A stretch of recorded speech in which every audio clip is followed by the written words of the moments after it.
I don't do hardware reviews, but what you're about to watch is a hardware review. It must be pretty important.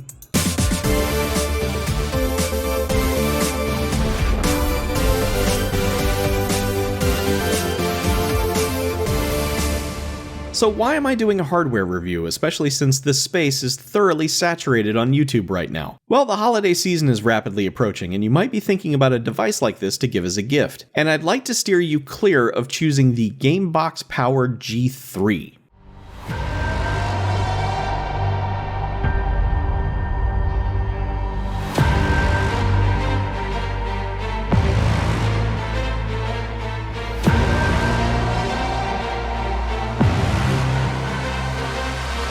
Like many gamers today, I've been browsing through all the ridiculous gaming devices available on sites like AliExpress and Temu, and yes, even Amazon. They're cheap and dumb, and I've been buying a lot of them.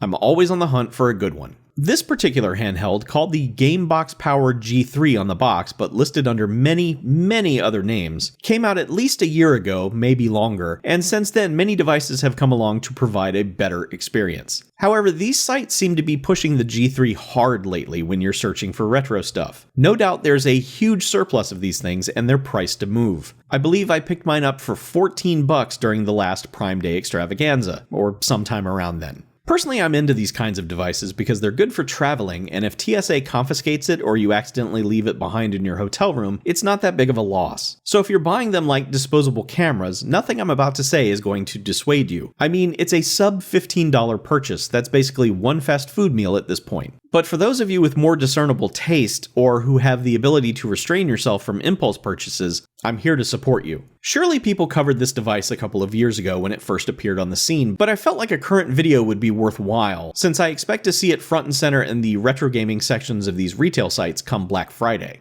Images of the device make it look like it might be of better build quality than it actually is, with this visually appealing textured splashy paint job and a base that's available in several different colors. In the end, that just makes it easier to identify in product listings so you know exactly which one it is, and armed with the information I'm about to give you, why it should be ignored. On the device, you will find 800 games of questionable legality. They're all NES and Famicom games. That's the only thing this device does. And I'll go through these at a later date because even with my reservations about the hardware, which I'm about to share, I still have to know just what these games are. Maybe after I work through the fake SNES, we can see what the extra 200 or so games are here. Pencil that video in for 2026. So here's what I found with my time with it that made me want to wave you off this particular device. Most importantly, the screen quality is terrible.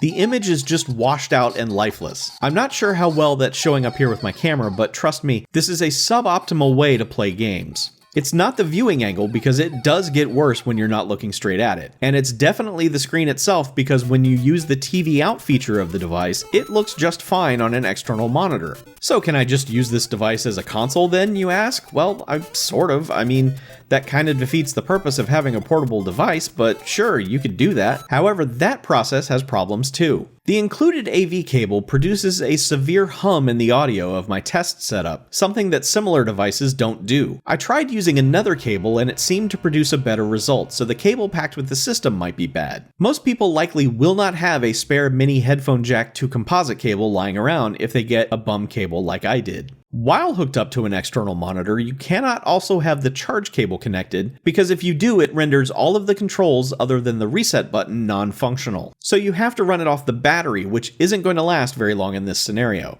And let's talk about these buttons for a second. They're, of course, very cheap. The whole thing is cheap. The build quality is pretty terrible, but these buttons feel especially cheap. Also, there are two more than you need, considering that this is just an NES Famicom multi-cart device. But I've seen this with other devices before, and so the top two buttons usually end up being turbo buttons. Not so fast, my friend. On this device, the left two buttons are your normal pair, and the right two are their turbo equivalents. If you played NES games with any kind of regularity, this will immediately break your brain. It doesn't make any sense. There's no reason to do this other than people just not paying attention to the product they're making. The first game listed on the device is Super Mario Bros. With the proper menu screen and everything. You have to admire the boldness. But the game runs too fast. Insanely fast.